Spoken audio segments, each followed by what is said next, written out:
আমার পরিবারের সামনে, সমাজে, আত্মীয়দের সামনে আমি সেই ভাগ্যবতী স্ত্রী যার স্বামী সফল, রুচিশীল, দায়িত্ববান। তারা ভাবে ভাগ্যিস এমন স্বামী পেয়েছে মেয়েটা। ভালো রাখে তো? কেউ জানে না এই ভালো রাখার আড়ালে আমি প্রতিদিন নিজের সত্তাকে একটু একটু করে মেরে ফেলছি।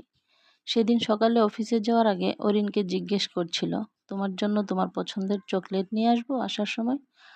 আর কিছু লাগবে? তুমি কি শুধু আমার জন্যই আনবে, ভাবির জন্য কিছু আনবে না?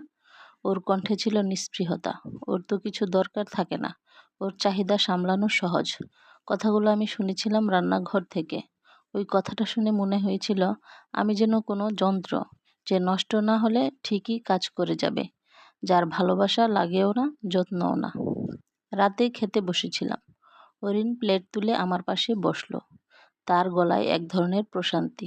ভাবি, আজ রান্নাটা খুবই দারুণ হয়েছে। ফারহান 3বার সার্ভিং নিয়েছে। আমি হেসে বললাম, খুব ভালো লাগলো শুনে, কিন্তু মনের মধ্যে একটা প্রশ্নই ঘুরছিল। 3বার খাওয়ার মধ্যে কি আমার রান্নার স্বাদ ছিল, নাকি অরিনের হাত ধরে দেওয়া ভালোবাসার ঘ্রাণ? আমি আজকাল আয়নার দিকে তাকালেই দেখি এক অপরিচিত মুখ। চোখের নিচে কালি, ঠোঁটের কোণে নিঃসঙ্গতা, আর ভেতরে একরাশ প্রশ্ন।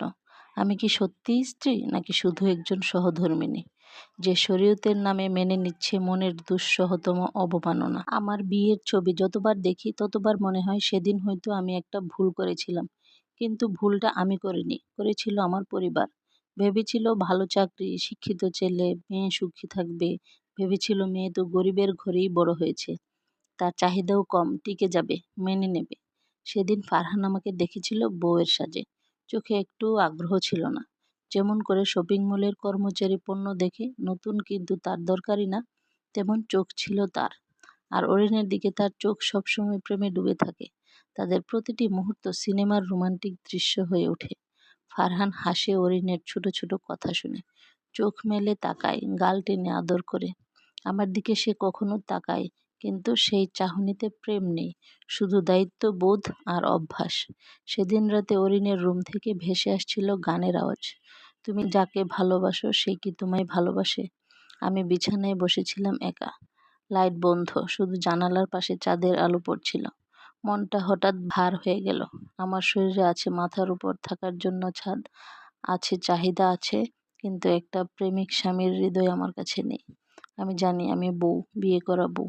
আমার হক আছে তার ঘরে, তার পাশে ঘুমানোর, তার সাথে জীবন কাটানোর। কিন্তু আমি জানি তার প্রতিটা শ্বাস পড়ে আরেক নারীর বুকে। সেদিন অরিন আমার ঘরে এসে বসলো। চুপ করে কিছুক্ষণ বসে থেকে বলল, আপু, আপনাকে দেখে আমার খুব খারাপ লাগে। আমি অবাক হয়ে তাকালাম তার দিকে। সে বলল, আপনি খুব শান্ত, কোনো অভিযোগ করেন না, অথচ আপনি চাইলে ফারহান আপনাকে নিয়ে অন্য জীবন দিতেই পারত। আপনি তা করেননি। আপনি শক্ত মেয়ে ভাবি। আমি কিছু বলিনি, শুধু মনে মনে বললাম, শক্তি না, এটা তো অপমান, গিলে বেঁচে থাক।